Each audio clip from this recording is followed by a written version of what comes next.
Okay, we've got our Vernier drive removed, and so now we're going to go ahead and disassemble things, and I'll try my best to keep things in frame on camera and everything like that, and stay out of the way. It's going to be a little bit tough with the setup I'm working with. Okay, so first off, we've got just this thin kind of paper washer on the back. It'd sure be nice if that was a chunk of felt, or maybe not. Maybe it would get bound up. Okay, next, if we come around the front side, we'll remove these 3 flat screws. And I've actually noticed an issue here with mine. 2 of my screws are longer than the third one, and they stick out. And because of that, sticking out there, they've been rubbing on the face of the radio and causing both drag and damage. And so before I put this back together, I'm going to make sure to, or after I put this back together, I'm going to file these down so that they don't stick out like that. Okay, so we'll go ahead and remove those 3 screws.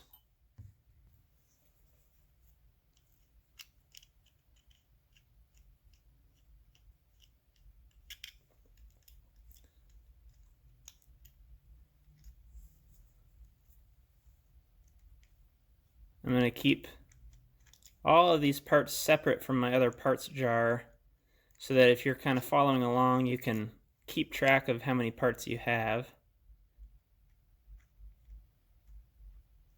And I did find that photo of the breakdown of this that I said I would link in the last video. I'll go ahead and put that down below now if you have any trouble. Okay, so once those 3 are out, this ring will come off. Then we have our pressure plate. Hopefully, if you're following along, your plate is in good condition. Mine appears okay, but I've read that these could become cracked, and so pay close attention to that. Okay, next we can slide off this pressure washer of sorts. And I'm trying to pull out the center shaft here, and I just re-greased this, but in most cases this will be pretty dry and crummy. But we can slide this off. Be careful not to lose your ball bearings. At this stage there are 6 ball bearings. Center shaft. And then this part, be very careful here because there are, I believe, 19 small ball bearings around this shaft. We're going to count them in a minute. So I'll set that aside, and then we're just left with our main dial here. So I'm going to lay all these out, and we'll take a closer look. Just finishing up getting things cleaned here. Slowly working through, wiping them down. When I had this apart previously, I soaked things in rubbing alcohol. Just kind of judge your own condition. Mine's already been cleaned once, so I'm not too bad here.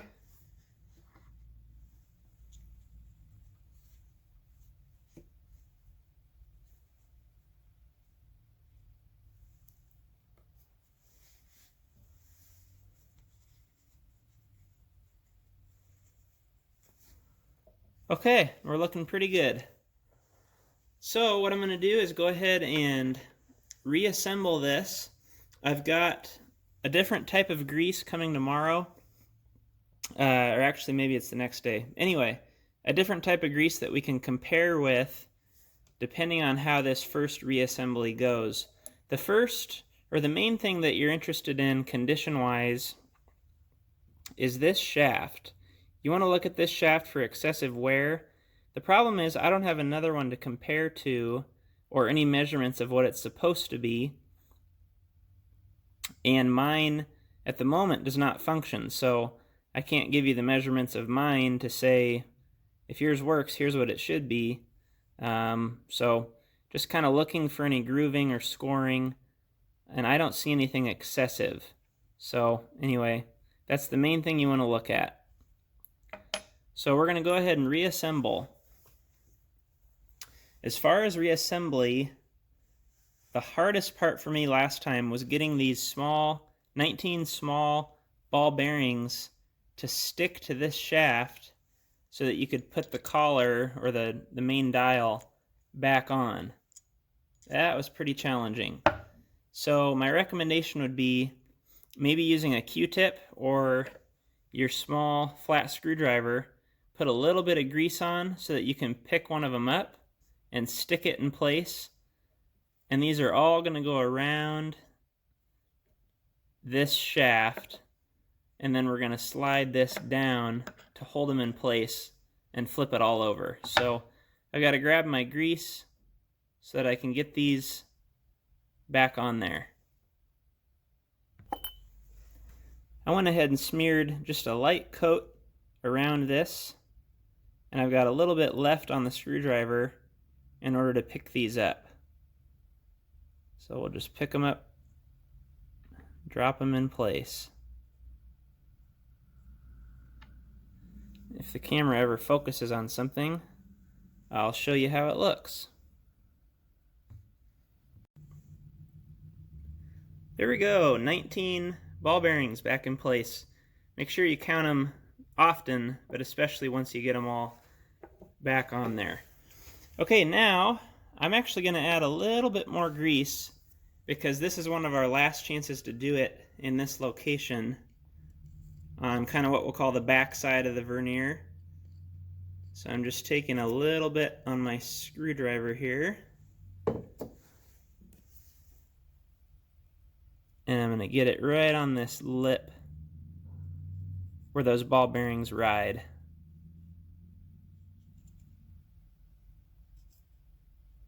Kind of an experiment here in a couple ways. For one, I'm not really sure if more grease is better or worse, since we're using the ball bearings as a clamping element, not just for smoothness, but we need some friction there too, which is kind of an odd thing. Usually you don't want friction where bearings are involved. So something else I'm experimenting with is, this is my second of 3 types of grease, so I'm just going to kind of let you know which one worked best. So far I know that the first one did not work. Okay, so now we're just going to set this down, making sure not to disturb the bearings in there, and then using whatever you've got, I'm going to use my screwdriver here to get a hold of this center shaft, and we want to lift it up and then get a finger on the bottom and flip it over. So now we know that all of those ball bearings are in place down in there where they need to be. Okay, next I'm actually going to back these set screws out just slightly because that will keep this from falling apart.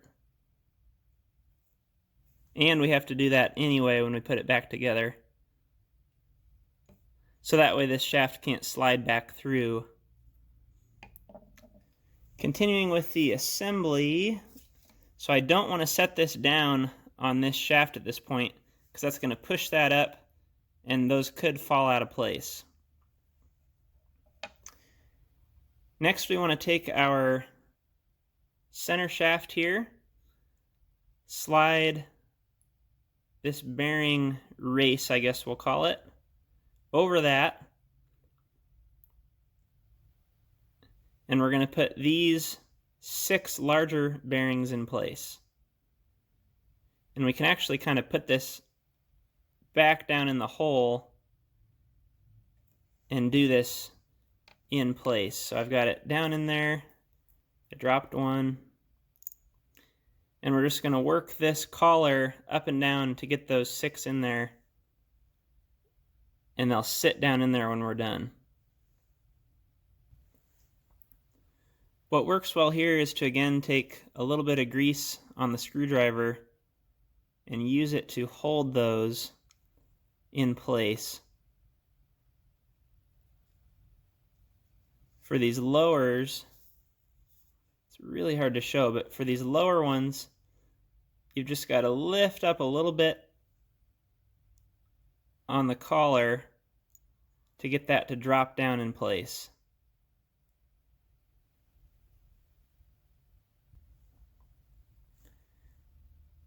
Now if you lift up just a little bit on the center shaft, you'll eventually get to the ridge where these lower three balls ride, and it'll kind of drop into place. I've got probably a ½ inch of that sticking up, sort of the darkened portion. So that'll drop down in place, and then we need to take our ring here and set that down. That holds the upper three in place. And before I go too far, I'm going to pack a little bit more grease in around this ring to sort of fill that cavity.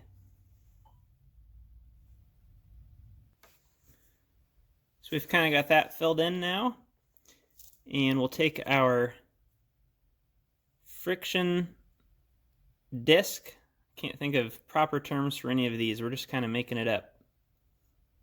We'll set that in place, and we want to try and line up the three holes, the three small holes where the screws go through, and that will be followed by this ring here. So I'm going to get the 3 screws started, and as I mentioned, 2 of them are longer, and you'll see that in a minute.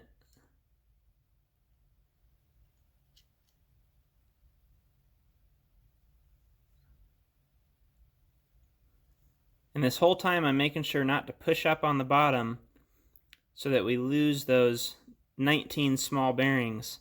I want to make sure those stay seated. Now at this point we can kind of do some testing. We want to try and tighten these 3 screws evenly to keep this all even and pulled down so it doesn't get crooked. And what I'm going to do is just like a maybe quarter turn at a time. Try my best by looking at the edge of the dial here to see that they're even. And then I can install the tuning knob. And with this tuning knob, we want to install it with a little bit of a gap because you don't want it to rub back here. So add just a little bit of a gap.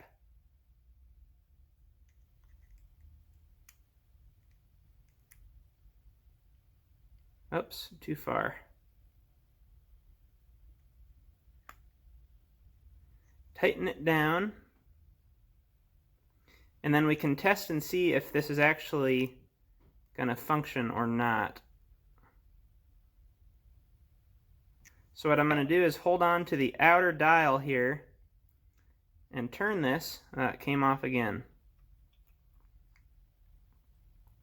I think I need to modify my knob a little bit because all of the guts here are rubbing on these screws, and that's an issue.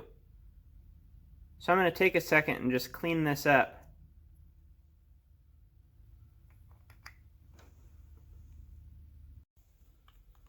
Okay, I got that cleaned up on the back side. Still needs a little bit of work, but it's functional now to where I can have that gap fully tight and the knob turns. So that was a big issue. Okay, so let's go ahead and test this thing out. According to the manual, it's supposed to have a 1-to-1, which is right here. You can see what that is you're directly turning this function here. And it also has a 75-to-1. So that means for 75 turns out here, we should achieve 1 turn back here. So I'm going to put you on time lapse. I'm going to go ahead and turn this roughly 75 times, and we'll be able to watch the shaft and see if it makes roughly 1 revolution. And here's that same demonstration in my cordless drill at higher speed.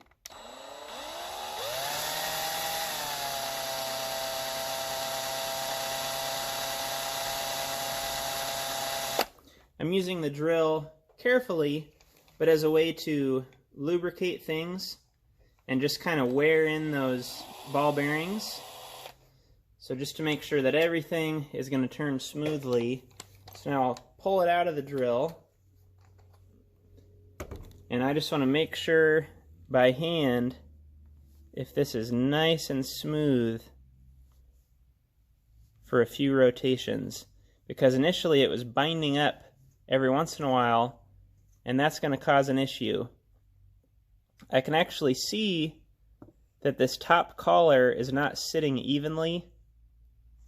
It's obviously going to be hard to show with a camera that doesn't focus, but it's being pulled down too hard on this side by this single screw and not enough by these two. So I'm going to do just a little bit of messing around to get that to make sure that it's perfectly even, and we'll recheck before we reassemble.